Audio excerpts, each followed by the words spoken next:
Hello बच्चों, मेरा नाम है मोहित और आपका स्वागत है हमारे यूट्यूब चैनल हिस्ट्री चैंपियन में। तो जैसा कि आप जानते हो, आपका अभी अभी रिजल्ट आया है BA second semester non college का। या फिर आप सेकंड ईयर के विद्यार्थी हो, चाहे आप बीएससी के हो, चाहे बीकॉम के हो, चाहे बीए के विद्यार्थी हो, रेगुलर के हो चाहे नॉन कॉलेज के हो, सभी बच्चों के सामने एक सबसे बड़ी समस्या ये निकल के आ रही है कि सर, मैं फोर्थ सेमेस्टर में भी पास हूं या थर्ड सेमेस्टर में भी पास हूं। अगर मेरे लगनी चाहिए थी तो एक आध सब्जेक्ट में मेरे बैक रह गई है, तो मेरे बैक प्रमोटेड लगनी चाहिए थी, या फिर मैं पास होना चाहिए था, मैं पास प्रमोट होना चाहिए था, मेरे किसी सब्जेक्ट में बैक नहीं है। फेल भी, फिर भी मेरे रिजल्ट में क्या दिखाई दे रहा है आपको? फेल प्रमोटेड दिखाई दे रहा है। फिर भी मेरे को फेल प्रमोटेड कर दिया गया है। ऐसा क्यों है? ऐसा क्यों कर दिया गया है? अभी आपको समझ में नहीं आ रहा है? मैं चलो आपको एक पूरी मार्कशीट दिखाता हूँ, उसके माध्यम से रिजल्ट दिखाता हूँ, उसके माध्यम से आपको चीज पता चल जाएगी। जैसे एक विद्यार्थी की आपके सामने मैं एक पूरी की पूरी जो आपके सामने जो नॉन कॉलेज के विद्यार्थी हैं, इनका भी बीए का रिजल्ट आया। थर्ड सेमेस्टर और फोर्थ सेमेस्टर के विद्यार्थी हैं नॉन कॉलेज के। इनके एक बार आप अच्छे से रिजल्ट चेक करो। आप रिजल्ट इनके अच्छे से सब चेक करोगे तो आपको पता चलेगा इनके सिर्फ 2 सब्जेक्टों में बैक लगी है। आपके सामने सिलेक्टेड पॉलिटिकल सिस्टम इनके 8 नंबर कम है, और आपके सामने ट्रेडिशनल मॉडर्न मेडिसिन के पेपर में इनके बैक है। तो जिन विद्यार्थियों भाई 2 ही सब्जेक्टों में बैक रहती है और इनके मेजर पेपर में भी एक ही बैक है, थर्ड फोर्थ सेमेस्टर का कंबाइन रिजल्ट है, तो इनके क्या दिखाई देनी चाहिए थे? आपके सामने बैक प्रमोटेड होने चाहिए थे और थर्ड सेमेस्टर में आपके सामने ये जाने चाहिए थे। लेकिन देखो इनके क्या गया रिजल्ट में, नीचे की तरफ। रिजल्ट में लास्ट में इनकी तरफ क्या आ रहा है? नीचे की तरफ नोट प्रमोटेड लिखा हुआ है। तो क्या आपके रिजल्ट में भी ये सब चीजें दिखाई दे रही हैं?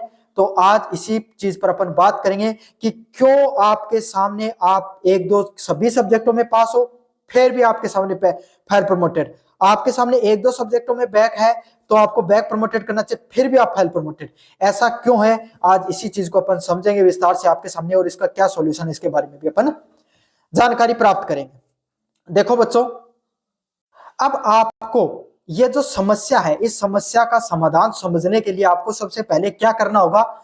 आपके सामने सबसे पहले जो यूनिवर्सिटी के द्वारा एक मिड टर्म जो एग्जाम, जो सेमेस्टर प्रणाली है, उसमें किस तरीके से बच्चों को पास किया जाता है, किस तरीके से फेल किया जाता है, इस पूरी चीज को समझना होगा। तो इसमें आपके सामने क्या दिया गया है? पहले साल फर्स्ट ईयर में कोई भी विद्यार्थी है जिनके बैक रह जाती है, उनको पास कर दिया जाता है। लेकिन जो विद्यार्थी आपके सामने सेकेंड ईयर के विद्यार्थी हैं, उनके लिए एक नोटिस आया था। उस नोटिस को मैं आपके पढ़कर सुना देता हूं, जिसमें क्या दे रखा है, एक इंपॉर्टेंट पॉइंट है बैक प्रमोटेड विद्यार्थियों के लिए। इसमें क्या लिख रखा है आपके सामने? अगर कोई विद्यार्थी है, मैं इंग्लिश में पढ़ के बता देता हूं उसको हिंदी में, he will not able to earn the required credit 52, अब 52 हो गए, 48 नहीं रहे, फॉर द फर्स्ट ईयर। अगर कोई विद्यार्थी है पहली साल में 52 क्रेडिट नहीं प्राप्त कर पाता है, मतलब सीधी सीधी बात है, जिसके फर्स्ट ईयर के सारे पेपर क्लियर नहीं हो पाते हैं, चाहे वो एमसीक्यू वाले पेपर हो, चाहे आपके सामने जो एसईसी वाला पेपर हो, बीएससी वाला पेपर हो, और आपके सामने मेजर सब्जेक्ट के पेपर हो, सभी पास होने चाहिए।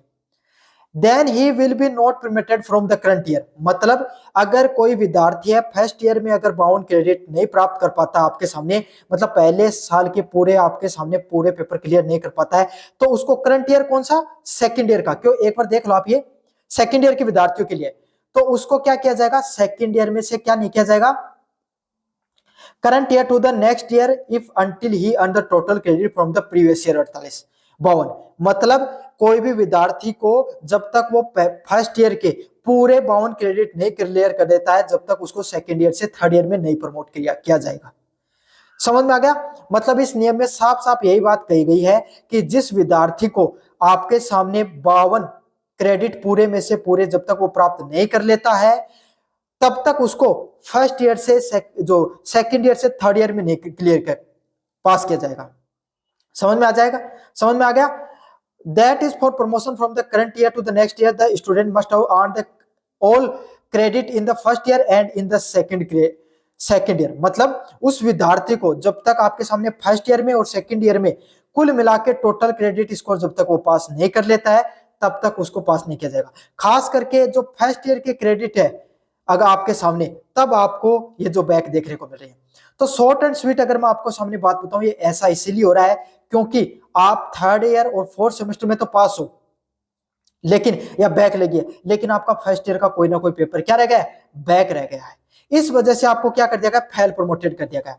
अब देखो, तो ये था आपके सामने पूरी पूरी सोचना, मतलब आप क्यों आपके सामने आप आपके बैक रह गई है, क्यों आपको फाइल प्रमोटेड कर दिया, क्योंकि आपका थर्ड सेकंड ईयर में तो पास हो लेकिन फर्स्ट ईयर का कोई ना कोई पेपर आपका बैक रह गया। ये तो थी प्रॉब्लम, इसलिए आपको फेल किया गया। अब इसके सॉल्यूशन क्या है, देखो बच्चों, सीधी सीधी मैं आपको बात बताऊं। पहली बात, ये तो इनके नोटिस है, जो अब तक जो नोटिस आए इसमें इन्होंने सीधा सीधा कहा है कि थर्ड ईयर में तो आपको हम नहीं बैठने देंगे। समझ में आ गया? तो हो सकता है, पहली चीज तो यही चीज समझना आपके सामने कि प्रैक्टिकल चीजें क्या उसके बारे में बात करेंगे, और आगे भविष्य में फ्यूचर में क्या हो सकता है उसके बारे में बात करेंगे। तो इन्होंने साफ साफ कहा है कि हम क्या करेंगे आपके सामने, आपको अगले साल नहीं भेजेंगे, थर्ड ईयर में तो आप नहीं बैठ सकते हो। तो अब आपका सवाल है, सर अब क्या हमें फिर से सेकंड ईयर या फर्स्ट ईयर वापस से करनी होगी? बिल्कुल नहीं करनी होगी बच्चों। इसमें लिख रखा है ये चीज, क्या लिख रखी है, आपको जो पेपर बैक है ना फर्स्ट ईयर के और सेकंड ईयर के, उनको पहले क्लियर करो। तो ये साल आपके सामने अगर ये रूल चेंज नहीं होता है तो क्या होगा, आपके सामने आपके फर्स्ट ईयर के और सेकंड ईयर के पूरे पेपर क्लियर करने होंगे जो बैक रह गए हैं। एक पेपर, दो पेपर, जितने पेपर क्लियर रह गए हैं उनको आपको क्लियर करना होगा, तभी आप थर्ड ईयर में बैठ पाओगे, ये कहा है। ये तो है आज की सिचुएशन, जो अब की सिचुएशन है।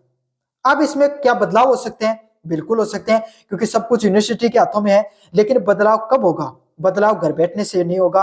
आपको यूनिवर्सिटी में जिन जिन विद्यार्थी, जो जो विद्यार्थी पॉसिबल हो सके यूनिवर्सिटी में जाओ, अपने जो कॉलेजेज है वहां पर जाओ, धरना प्रदर्शन करो, कोशिश करो कि रूल चेंज हो जाए। ज्यादा से ज्यादा अगर विरोध प्रदर्शन किया जाएगा तो ये रूल चेंज भी हो सकता है। रूल चेंज क्या होगा, इसमें थोड़ा बहुत चेंज करके आपको थर्ड ईयर में बैठने का मौका दिया जा सकता है। लेकिन ये भविष्य में हो सकता है, अभी तक नहीं हुआ है, ये याद रखना। समझ में आ गया आपके सामने? ये फ्यूचर में हो सकता है अगर वो नोटिस चेंज कर दे, कुछ चेंज कर दे। लेकिन अभी तक रिजल्ट में साफ साफ कह दिया है कि हम अगले साल आपको नहीं बैठने देंगे। पहले फर्स्ट ईयर के और सेकंड ईयर के आपके सामने सारे पेपर क्लियर करो, तभी आपको अगले साल बैठने दिया जाएगा। समझ में आ गया आपके सामने? तो बच्चों, आपको, मुझे उम्मीद है कि आपको सारी चीजें अच्छे से समझ में आ गई होंगी, अच्छे से आपको ये चीज आपने समझ ली होगी।